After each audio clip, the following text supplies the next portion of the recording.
ಬೆಂಗಳೂರಿನ ಇತರ ಸುದ್ದಿಗಳನ್ನ ಫಟಾಫಟ್ ಅಂತ ನೋಡೋಣ ಜಸ್ಟ್ 5 ನಲ್ಲಿ. ಚೆಕ್ ಬೌನ್ಸ್ ಕೇಸ್ಗೆ ಸಂಬಂಧಪಟ್ಟಂತೆ ಖ್ಯಾತ ನಿರ್ಮಾಪಕ ಎಂಎನ್ ಕುಮಾರ್ರನ್ನ ಪೊಲೀಸರು ವಶಕ್ಕೆ ಪಡೆದಿದ್ದಾರೆ. ನಟ ಜಗ್ಗೇಶ್ ಜೊತೆಗಿನ 1.25 ಕೋಟಿ ಹಣದ ವಿಚಾರಕ್ಕೆ ಸಂಬಂಧಪಟ್ಟಂತೆ ಕುಮಾರ್ರನ್ನ ತಡರಾತ್ರಿ 2 ಗಂಟೆ ಹೊತ್ತಲ್ಲಿ ಹಾಸನ ಪೊಲೀಸರು ವಶಕ್ಕೆ ಪಡೆದಿದ್ದಾರೆ. ಡೀಸೆಲ್ ಸೇರಿದಂತೆ ಹಲವು ದರ ಏರಿಕೆಗಳ ಎಫೆಕ್ಟ್ ಟೂರ್ಸ್ ಅಂಡ್ ಟ್ರಾವೆಲ್ಸ್ ಕ್ಯಾಬ್ಗಳ ಮೇಲೆ ಬಿದ್ದಿದೆ. ಹೀಗಾಗಿ ನಾಳೆಯಿಂದಲೇ ಪ್ರತಿ ಕಿಲೋಮೀಟರ್ ಮೇಲೆ 2 ರಿಂದ 5 ರೂಪಾಯಿ ತನಕ ದರ ಹೆಚ್ಚಳ ಮಾಡಲು ಮುಂದಾಗಿದ್ದಾರೆ. ಕ್ಯಾಬ್ಗಳಲ್ಲಿ ಕಿಲೋಮೀಟರ್ಗೆ ಸದ್ಯ 15 ರೂಪಾಯಿ ಇದ್ದು, ದರ ಏರಿಕೆಯ ನಂತರ 18 ರೂಪಾಯಿ ಆಗುವ ಸಾಧ್ಯತೆ ಇದೆ. ಟಿಟಿಗಳಲ್ಲಿ ಕಿಲೋಮೀಟರ್ಗೆ 18 ರೂಪಾಯಿ ಇದ್ದು 21 ರೂಪಾಯಿ ಆಗುವ ಸಾಧ್ಯತೆ ಇದೆ.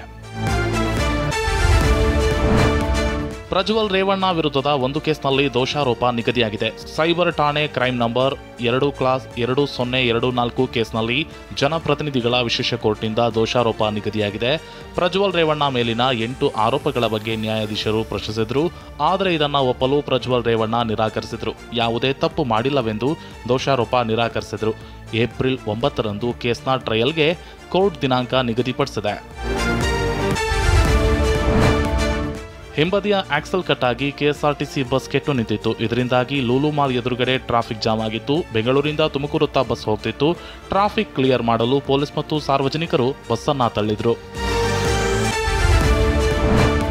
ಬೆಂಗಳೂರಿನ ಇತಿಹಾಸ ಸಾರುವ ಐತಿಹಾಸಿಕ ಕರಗ ನಾಳೆಯಿಂದ ಏಪ್ರಿಲ್ 24ರವರೆಗೆ ನಡೆಯಲಿದೆ. ಧರ್ಮರಾಯಸ್ವಾಮಿ ದೇವಸ್ಥಾನದಲ್ಲಿ ಬಿರುಸಿನ ಸಿದ್ಧತೆಗಳು ನಡೆದಿವೆ. ಇನ್ನು ವೈಟ್ ಟಾಪಿಂಗ್ ಕಾಮಗಾರಿಯಿಂದಾಗಿ ಧರ್ಮರಾಯಸ್ವಾಮಿ ದೇವಸ್ಥಾನದ ರಸ್ತೆ ಅಧ್ವಾನ ಎದ್ದಿತ್ತು. ಈ ಬಗ್ಗೆ TV9 ವರದಿ ಪ್ರಸಾರ ಮಾಡಿತ್ತು.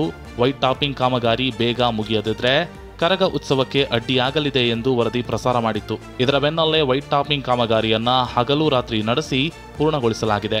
ಇನ್ನು ಇತಿಹಾಸ ಸಾರುವ ಈ ಕರಗ ಮಹೋತ್ಸವಕ್ಕೆ ನಾಳೆ ರಾತ್ರಿ 10 ಗಂಟೆಗೆ ಧ್ವಜಾರೋಹಣ ಮಾಡೋ ಮೂಲಕ ಚಾಲನೆ ದೊರೆಯಲಿದೆ. ಒಟ್ಟು 11 ದಿನಗಳ ಕಾಲ ಕರಗ ಉತ್ಸವ ನಡೆಯಲಿದೆ.